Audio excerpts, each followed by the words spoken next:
I'm not gonna hurt you. Wanna help? I've seen the words of the curse on the walls. Think I know how to lift it.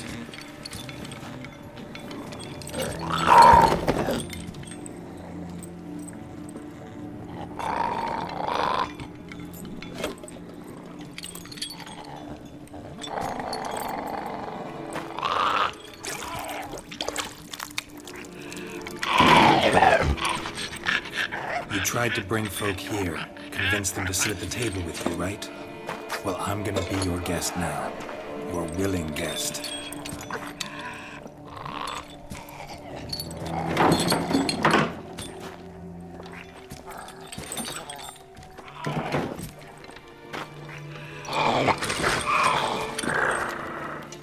Just need a bit for Regis. And now we'll tend to you.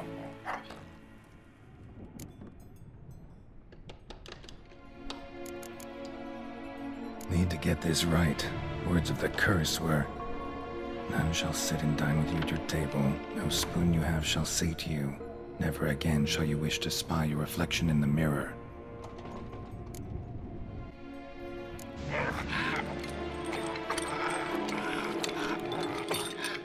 We can't use spoons. No, that won't work. You've been looking for a spoon that would feed you, but there's no such spoon. We need to eat without spoons.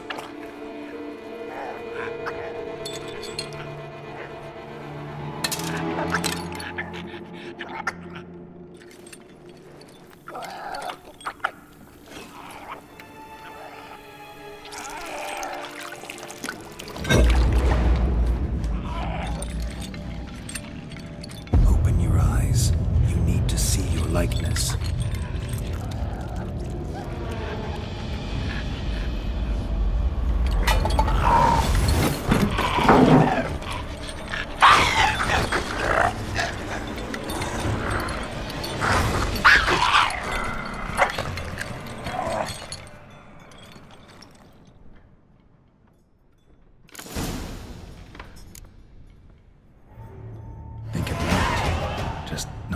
Like I expected. Need to see what happened to the white. Won't be hard to find given its stench.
Easy. Not gonna hurt you. Eat. I must eat.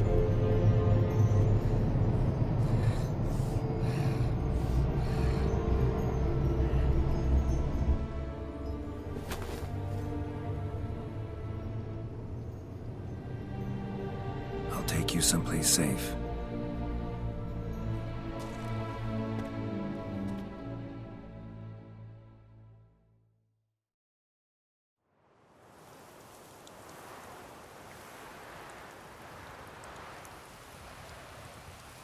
So I took her by the hand and led her here.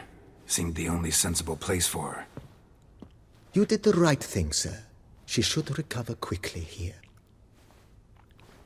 I'm deeply pleased, finally, to make your acquaintance, sir, though I do regret the specific circumstances. In all the commotion, I fear I neglected to introduce myself. I'm Barnabas Basilfolti, and by order of the Duchess, I am to serve as your major domo at Corfo Bianco. Nice to meet you, Barnabas Basil. Love to talk more, but got urgent matters to attend to. While I'm gone, please make sure she gets everything she needs. Don't worry, sir. I shall see to everything. She is safe here and in good hands. She'll soon be back on her feet. Might actually take a while. She hadn't eaten anything in over 100 years when I found her. Horrid. Whatever brought this about? Told me her story on the way here. Her name's Marlena. She was once the very beautiful and proud heiress to the Trastamara estate. One evening, when she was holding a banquet for friends, a beggar came to her gate seeking alms. He had a bowl and a spoon with him. He sat outside her fence and waited. I've heard of the custom. An ancient rite of hospitality that obliges one to give food and drink to such a guest lest he depart hungry. To neglect the custom is to bring great misfortune down upon oneself. Marlena didn't care a whit for the old customs. She drove the man off, saying she'd rather feed the leftovers from her feast to her dogs than to give the beggar anything. The beggar then broke his spoon, cast a curse. She was beautiful, so he said she'd never wish to look at herself in the mirror again. Since she adored feasts, he swore no one would ever wish to sit and dine with her. And as she even refused him the crumbs from her table, he swore she'd never find a spoon in the world that would sate her hunger. A harsh punishment. I imagine lifting the curse was hardly simple. Curses are tricky. They play on irony. Always gotta figure out what the catch is. Marlena had spent decades looking for a way to lift it. Transformed into a wight, she stole spoons and lured folk into her home, trying each time to get them to dine with her.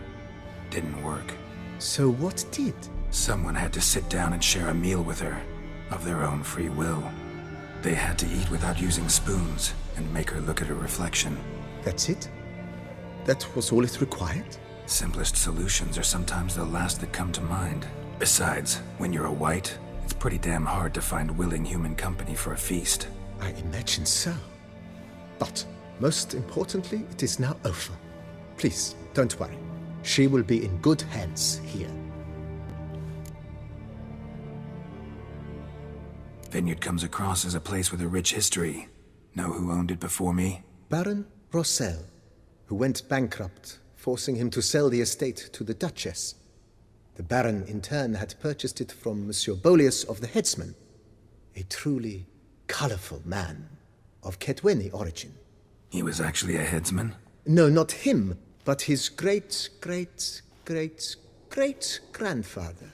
Indeed. Apparently, he was a common cutpurse who somehow secured for himself the post of ducal headsman in Beauclair. Went about his work with an exceptional penchant. They say he chopped off more heads than there are grapevines in the ducal vineyards. He never hesitated, not once. Never sliced unevenly, never botched a job. For his exemplary service, the Duke granted him a title and this estate. Monsieur Bolius, on the other hand, was an engineer in his younger years. Once retired, he settled here and took to producing wine. Sadly, misfortune struck and he lost his sense first of smell, then of taste. Additionally, he could not drink alcohol. His medic forbade it. Shame that. He gave up making wine? Not at all. He made even more of it. began throwing wild balls to which he'd invite friends from far and wide in order to treat them to his wine and delight in the fact that at least someone could enjoy it. It's the sort of man he was, Monsieur Bolius. Thanks. Gotta get back to my business now. See you soon.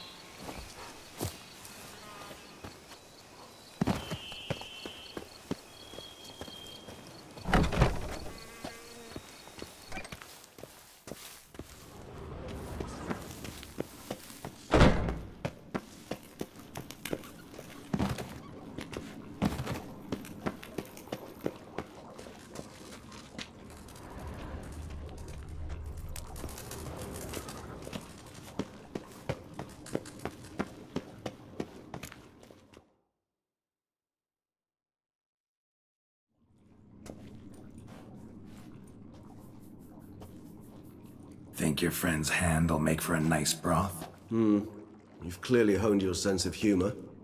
But we are not cannibals, Geralt. I took a fragment of tissue from the hand. It will suffice to prepare some resonance. What did you do with the rest? I cremated it, as our codex commands. A raven told me you'd acquired the necessary ingredient.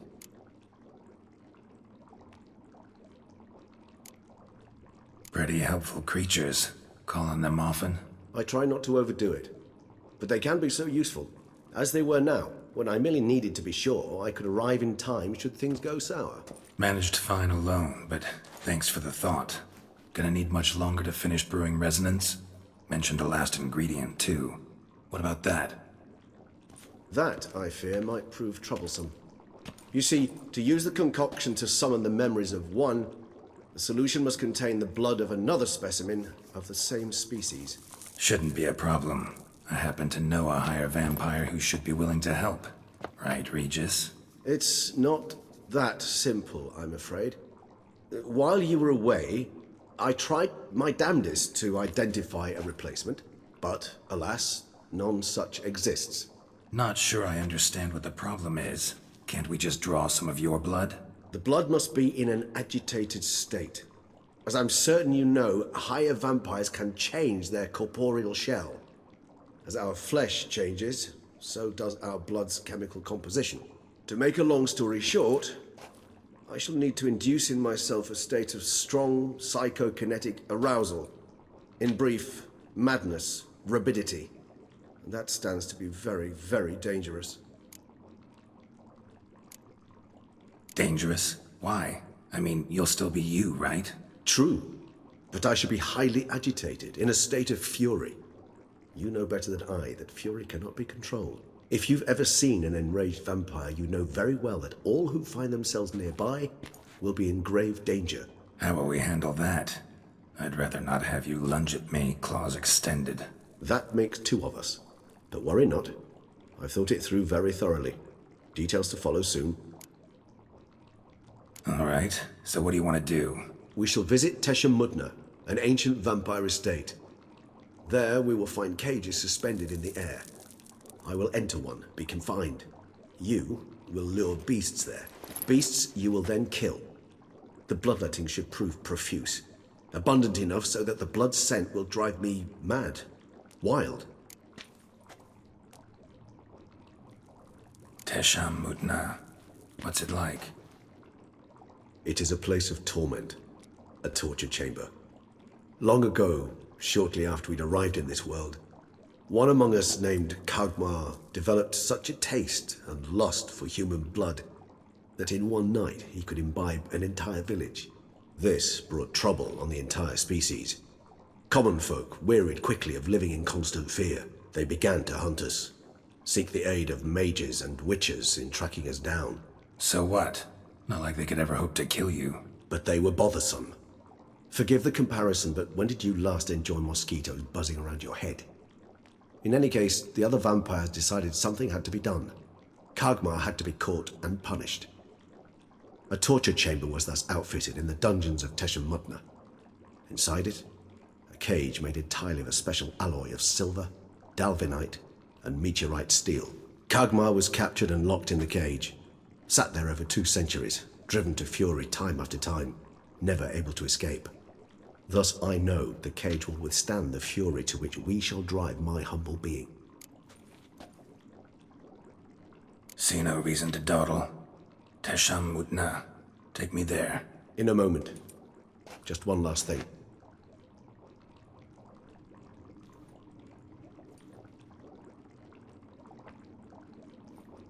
What was that? Blood. Oh, the last favor the Raven did me. I've also taken some Sangurium, a solution that sharpens one's sense of smell. 1 drop of blood shall smell like a gallon to me now. You crazy? You're a recovering addict. Your outrage warms my heart, Geralt. But you must remain calm. I have no choice.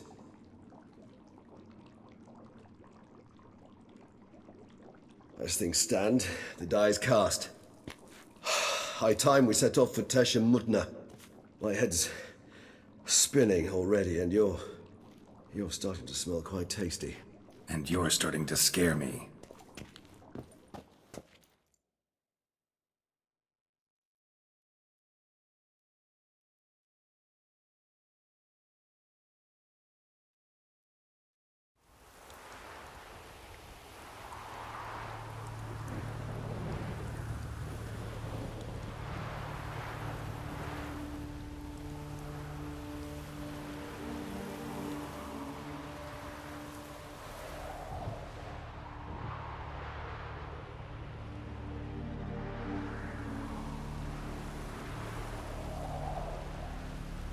We have arrived. The sacrificial chamber of torture and torment lies underground.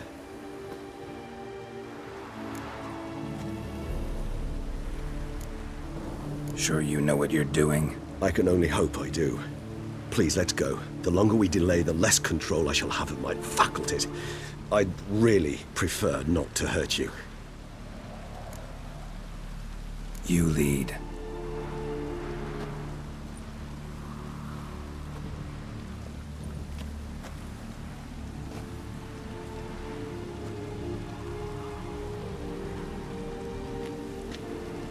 Scurvers. Must be getting close to their feeding ground.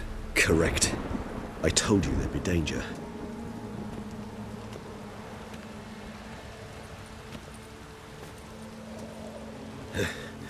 Beyond this wall lies... An ancient vampire dungeon. Seen a lot of things in my time. Nothing quite like this, though. I feel honored. A man with such a wealth of experience, yet I'm about to show him something new. Now, to open it.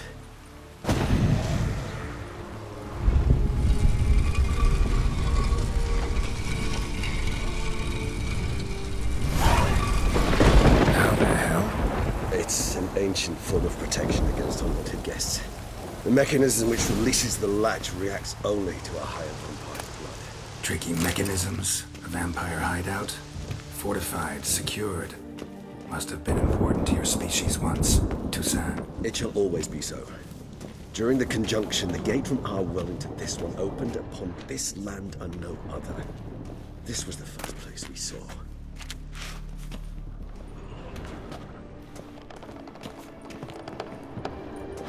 This place. There's evil here. Death hangs in the air. Yes. Great many beings have breathed their last here.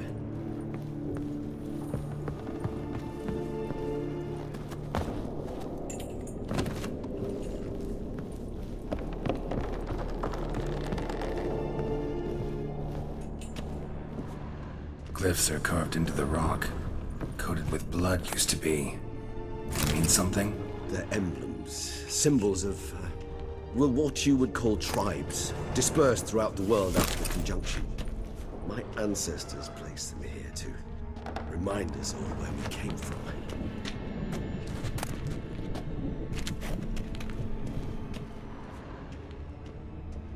Cells? Who for? Disgraceful.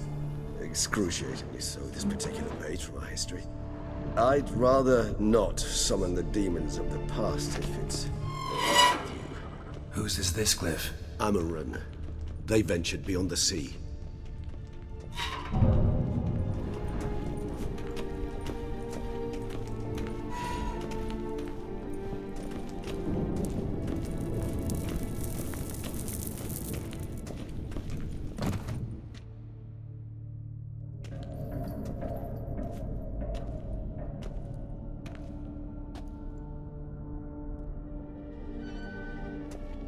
Charming place.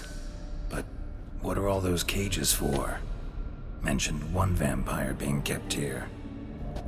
Yes, well, you see, humanitarians is something my ancestors were not. They concluded Kagmar would best be punished if he were tormented with the scent of blood he could not taste. Thus, they also kept humans here. Humans whose blood they slowly let. Kagmar ranted and raged in pain as those humans slowly bled to death. They treated them like livestock. Live bait.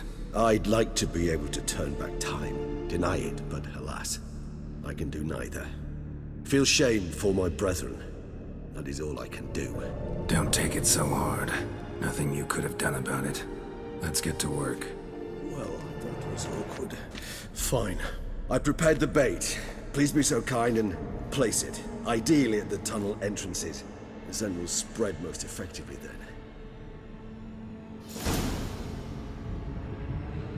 Place the bait at the tunnel entrances. Monsters will catch its scent more quickly. When I think how these tunnels got here, send shivers. It was the natural order of things. The place reeked of death and it attracted necrophages.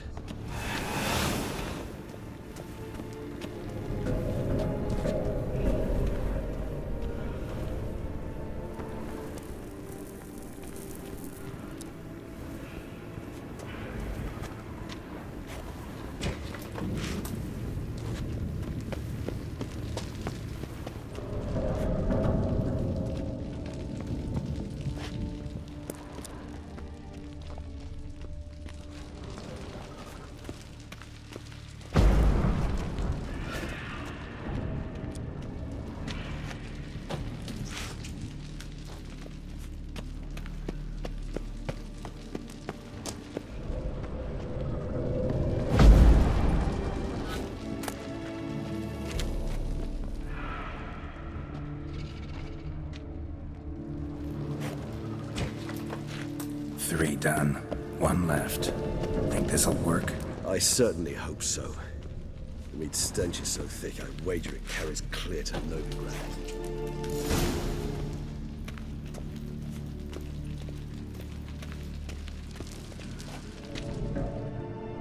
Bait set. What now? I shall enter the cage. You must chain me inside. The bars are made of an alloy that will prevent me from transforming into mist. Kinda thought you wouldn't want to. I shall be in great pain. My sole thought being to stop that pain. I cannot know what I will do.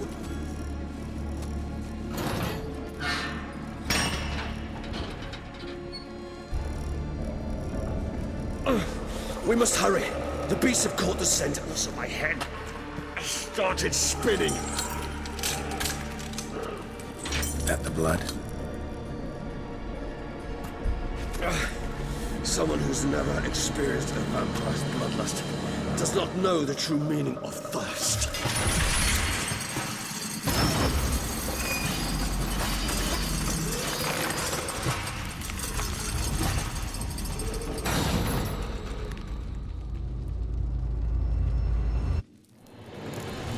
Maybe we need a safe word. You know, something you'll say when you can't take it anymore. And what would you do once I uttered it? Don't know. Calm it down. Somehow. Please, you won't be able to. You must forge through this, that is all. You just have smelled the blood.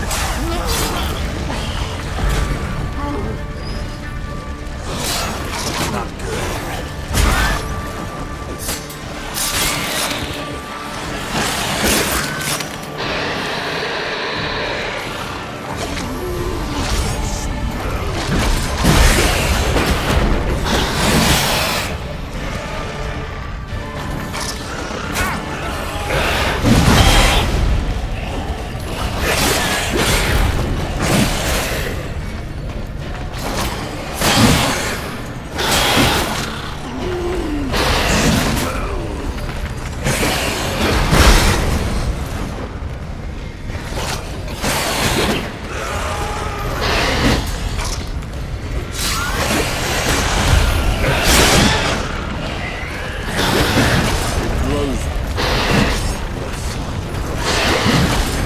overcome. Good. I can hear more coming.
I'll let you out.